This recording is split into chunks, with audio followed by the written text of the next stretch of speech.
Give me the toughest story to tell in this book. Wow, the toughest story to tell. Well, it's probably Pete Rose. And the Pete Rose interview that happened 21 years ago, just because of everything that went on and all of the vitriol and tumult that was associated with it for me, for him, for the network, and for everybody involved, for baseball. Walk us through it. The game plan that they were honoring the greats. I think it was MasterCard. I think honoring the greats of the game, and you were on-field reporter for NBC. And what was your game plan in talking to Pete? Well, everybody had decided, and you worked there for a long time, Dan. So Dick Ebersol and Sam Flood and Bob Costas, Bob Uecker, Joe Morgan. We had our meeting and we wanted to speak to Pete, and we didn't really know if he was going to speak or not. And then we got confirmation that he would.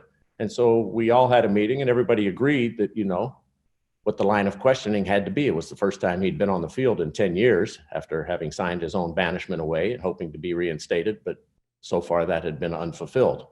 So, the idea was to ask him about what had gone on in his life. I saw Pete in a room with all the greats that they were celebrating, the all-century team, and talked to him briefly about the interview. And he said, what would it be about? And I said, it's going to be about everything in your life, Pete. And he agreed. So he said, okay. So when he came over, just started asking the questions and felt that it was necessary at that time to, establish why he hadn't been in baseball and did he want to make some sort of admission. And it just kind of careened from there. Do you think he understood of how to make himself a sympathetic figure in that moment? Make you look bad? I don't know. I'd never contemplated that. I don't think so.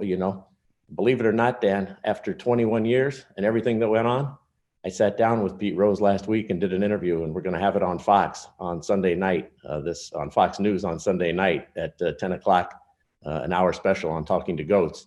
And we talked for an hour and a half. But I don't think he was. He says in the special that he had been playing baseball since he was 8 years old, since they determined, he was special. All the way up until he was 47, he was involved in the game.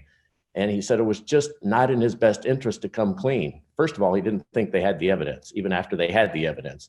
And he said, if I would have admitted this, I was guaranteeing my own banishment. So it was just better to lie and hope that they didn't and that it would go away and that it got away from him.